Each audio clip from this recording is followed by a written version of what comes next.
Salam Patunggilan, saudara-saudaraku terkasih, kembali kita bertemu pada kesempatan kali ini di dalam ibadah keluarga. Kita akan segera memasuki ibadah keluarga dan mari bersama-sama di dalam hati kita menyatakan yang demikian.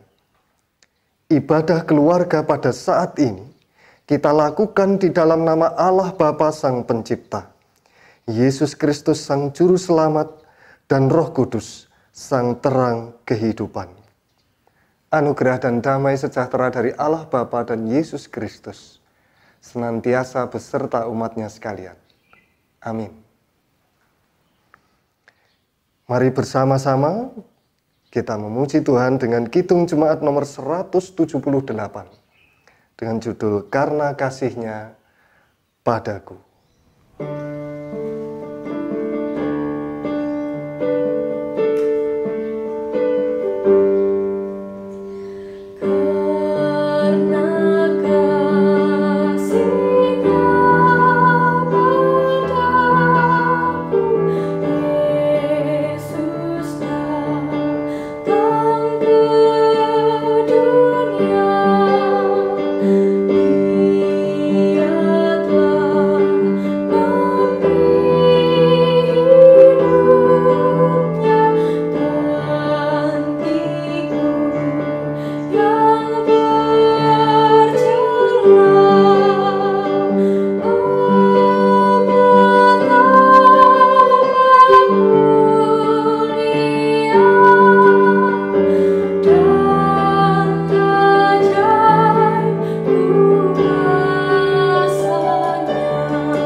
Kita akan bersama-sama mendengarkan firman Tuhan, tetapi sebelum membaca kitab suci, kita akan berdoa terlebih dahulu.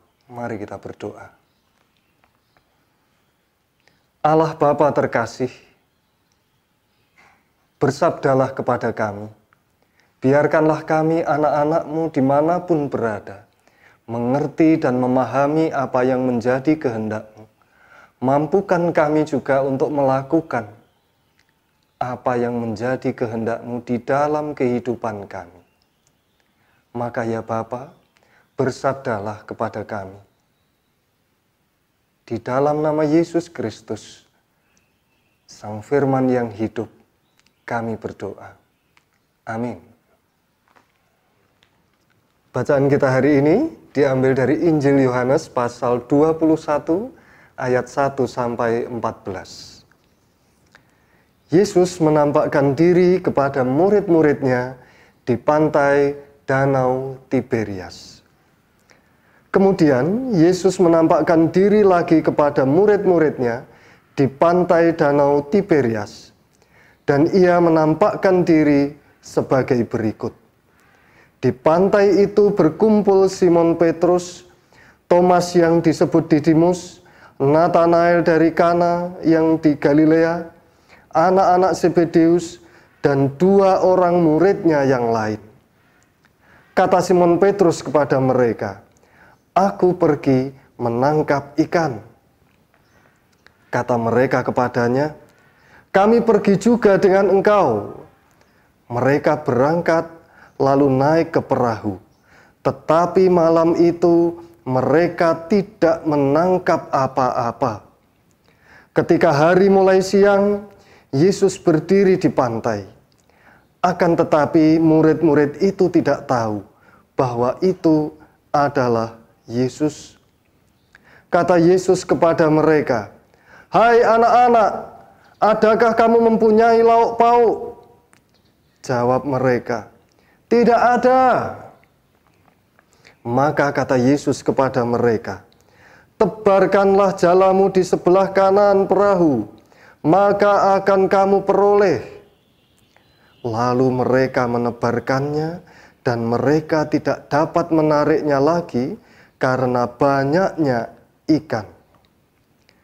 Maka murid yang dikasihi Yesus itu berkata kepada Petrus, "Itu Tuhan." Ketika Petrus mendengar bahwa itu adalah Tuhan, maka ia mengenakan pakaiannya, sebab ia tidak berpakaian, lalu terjun dalam danau. Murid-murid yang lain datang dengan perahu karena mereka tidak jauh dari darat, hanya kira-kira 200 hasta saja, dan mereka menghala jala yang penuh ikan itu. Ketika mereka tiba di darat, mereka melihat api arang dan di atasnya ikan dan roti. Kata Yesus kepada mereka, "Bawalah beberapa ikan yang baru kamu tangkap itu."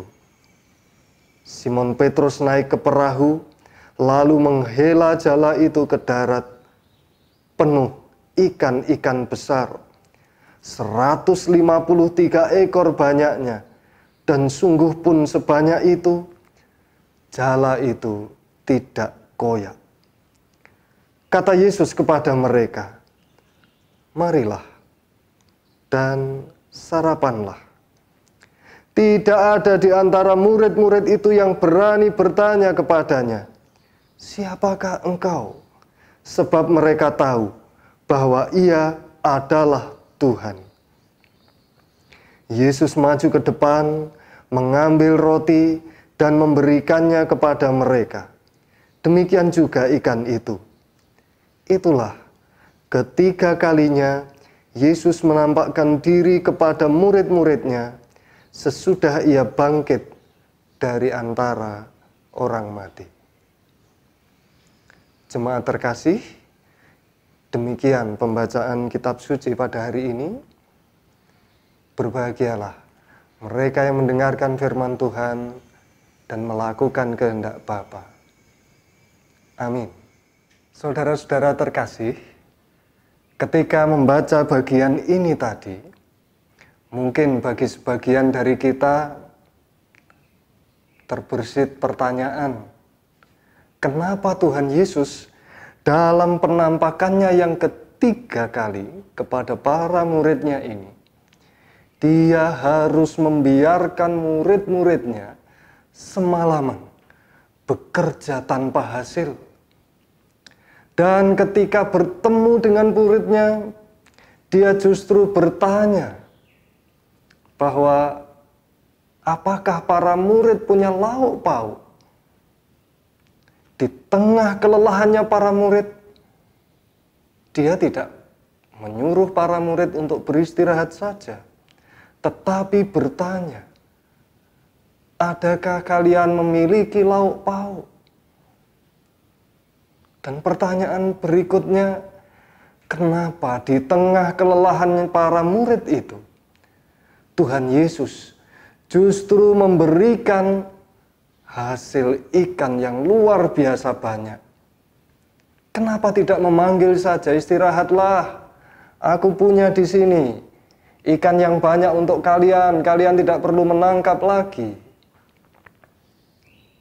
Tetapi Tuhan Yesus justru memerintahkan kepada para murid yang kelelahan setelah semalaman mencari ikan untuk mengarahkan jalannya dan memberi mereka hasil ikan yang luar biasa banyak. Bukankah ini justru akan menyiksa para murid? Bukankah ini akan justru menyulitkan para murid? Jemaat terkasih, kalau kemudian kita melihat secara utuh bacaan kita kali ini, justru dengan cara itu Tuhan Yesus menunjukkan kepada kita bagaimana kualitas para murid yang dikehendaki oleh Tuhan Yesus. Tuhan Yesus menghendaki supaya para murid ini tidak mudah menyerah. Yang pertama, mereka tidak mudah menyerah setelah semalaman mencari ikan dan tidak menangkap apapun.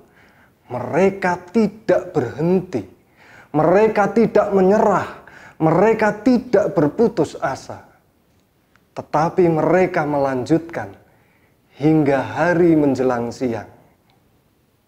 Mereka adalah para murid yang tidak mudah menyerah.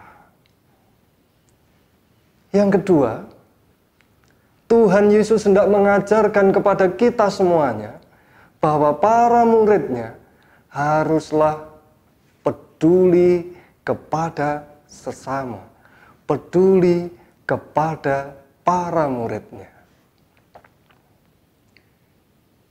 Kenapa Tuhan Yesus yang tahu bahwa para muridnya kelaparan? Kenapa Tuhan Yesus yang tahu bahwa muridnya kelelahan malah bertanya, apakah kalian punya lauk pauk? Hal ini mengajarkan kepada kita semuanya bahwa Tuhan Yesus menghendaki supaya para muridnya ini tetap peduli kepada sesamanya di tengah kekurangan dan kesulitan mereka. Dan bagian yang ketiga, Tuhan Yesus hendak mengajarkan supaya para muridnya ini melakukan sesuatu untuk sesamanya. Bukan berdiam diri saja, bukan enak-enakan menanti mujizat, tetapi Tuhan Yesus menghendaki muridnya melakukan sesuatu bersama-sama untuk sesama. Dan juga hal ini menunjukkan kepada kita semuanya bahwa Tuhan Yesus menghargai, Tuhan Yesus memberkati setiap kerja keras yang dilakukan oleh para muridnya.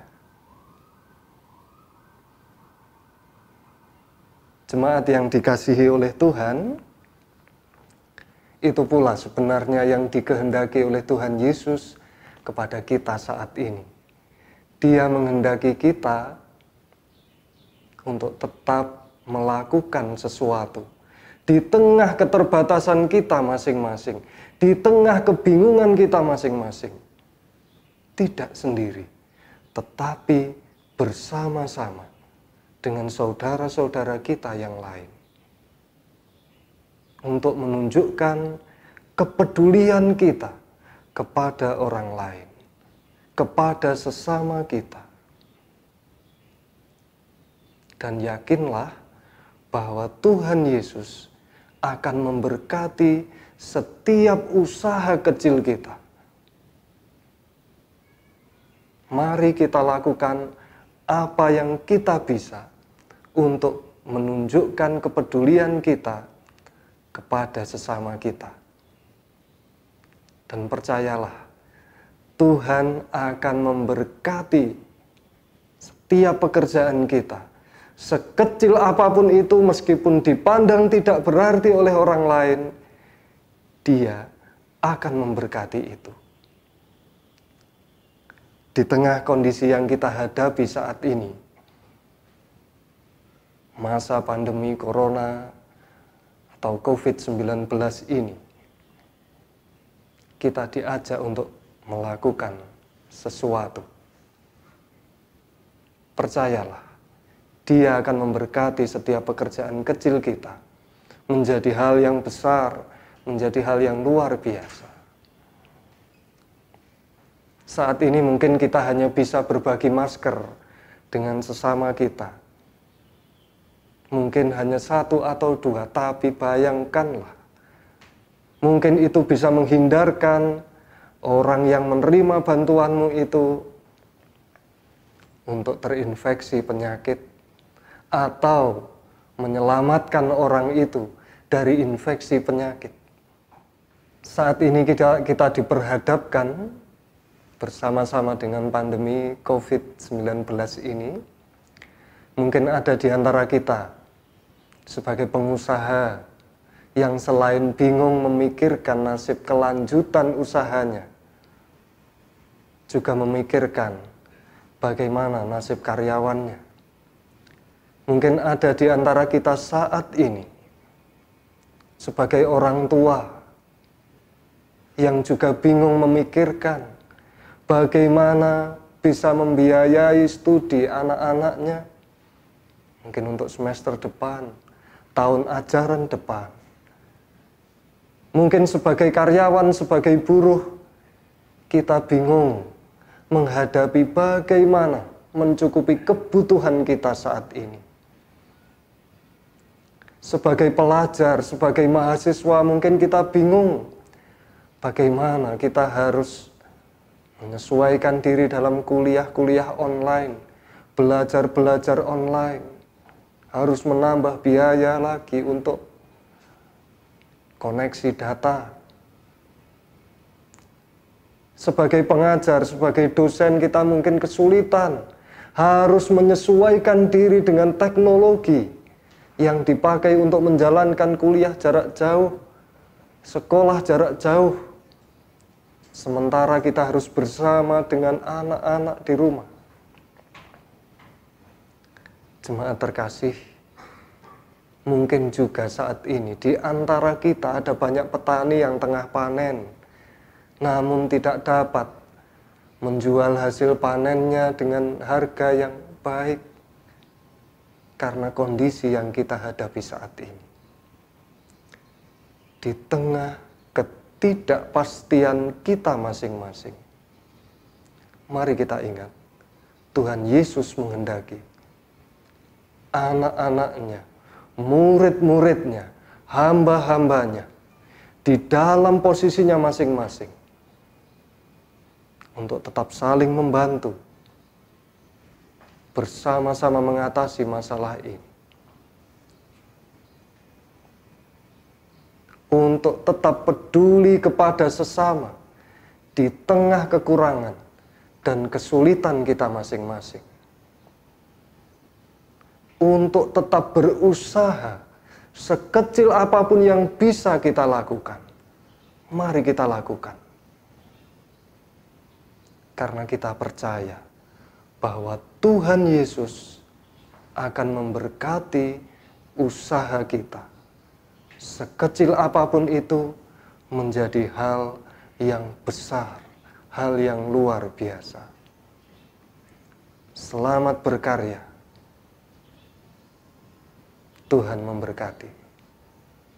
Saat teduh bagi kita sekalian.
Amin.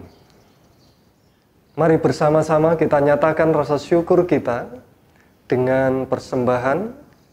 Kita pujikan Kidung Jemaat nomor 291 ayat 1 dan 3. Mari bersyukur semua.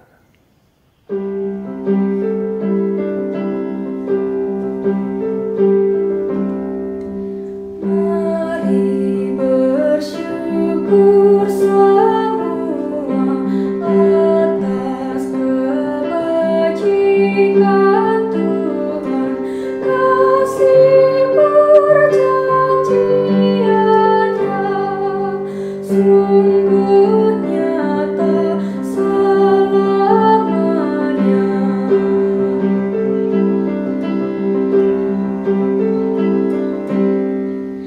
Umatnya dibebaskannya untuk hidup bersejahtera, kasih perjanjiannya sungguh nyata selamanya. Kita bersama-sama masuk di dalam doa syafaat. Mari kita berdoa. Allah Bapa terkasih, pada saat ini kami mengucap syukur atas segala hal yang terjadi di dalam kehidupan kami. Kami mengucap syukur ya Tuhan, karena kasih-Mu yang begitu besar. Karenanya kami serahkan persembahan kami hari ini.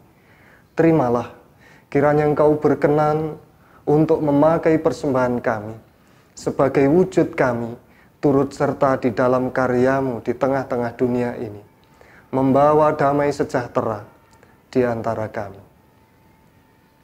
Allah Bapa terkasih, kami juga menyerahkan kepadamu kehidupan setiap umat-Mu di tengah-tengah kondisi saat ini. Kami serahkan kepadamu para tenaga medis. Tuhan berkati, Tuhan berikan kekuatan. Tuhan berikan ketenangan di dalam bekerja, sehingga mampu berserah, menyerahkan segala sesuatunya hanya ke dalam tangan kuasa-Mu. Dan kami percaya Engkau memberkati setiap pekerjaan tangan mereka. Allah Bapa terkasih, kami juga menyerahkan setiap pergumulan kami masing-masing di dalam kondisi saat ini, yang terdampak secara ekonomi, yang terinfeksi oleh virus corona ini. Kami serahkan kepadamu. Biarlah kami bersama-sama dapat menjadi berarti bagi sesama kami. Dan Allah Bapa terkasih, kami menyerahkan juga kehidupan jemaat-Mu dimanapun berada, sehingga dapat secara nyata menunjukkan bagian dari persekutuan, saling menolong, saling membantu, saling menguatkan satu dengan yang lain. Kami percaya bahwa Engkau tidak akan tinggal diam di dalam keadaan kami masing-masing. Allah Bapa terkasih, kami percaya bahwa Engkau tidak meninggalkan bangsa dan negara kami, bahwa Engkau menyertai setiap kami, setiap warga negara Indonesia ini. Satu persatu Tuhan kuatkan untuk menjadi jalan karya-Mu di tengah kehidupan kami, sehingga sungguh kami dapat melihat karya-Mu di tengah-tengah kami melalui kehidupan kami berbangsa dan bernegara. Bapa terkasih, kami percaya Engkau tidak akan meninggalkan kami. Kami serahkan doa kami ini kepadamu ya Bapa, di dalam nama Yesus Kristus yang telah mengajar kami berdoa. Bapa kami yang di surga, dikuduskanlah nama-Mu. Datanglah kerajaan-Mu, jadilah kehendak-Mu di bumi seperti di surga.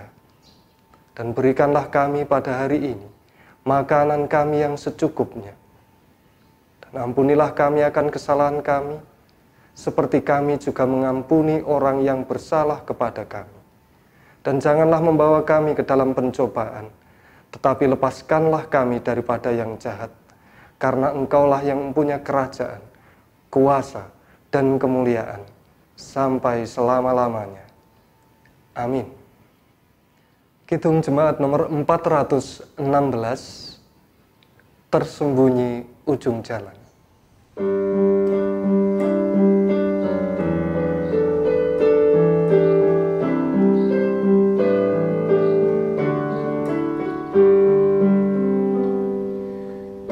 Tersembunyi ujung jalan, hampir atau masih jauh. Ku dibimbing tangan Tuhan ke negeri yang tak ku tahu. Bapa ajar aku ikut, apa juga maksudmu, tak bersangsi atau takut, beriman tetap teguh. Saudara-saudaraku sekalian, dimanapun saudara berada, terimalah berkat-Nya. Anugerah dan damai sejahtera dari Allah Bapa, Yesus Kristus, dan persekutuan Roh Kudus-Nya senantiasa beserta dengan saudara-saudara sekalian, mulai dari saat ini sampai selama-lamanya. Amin.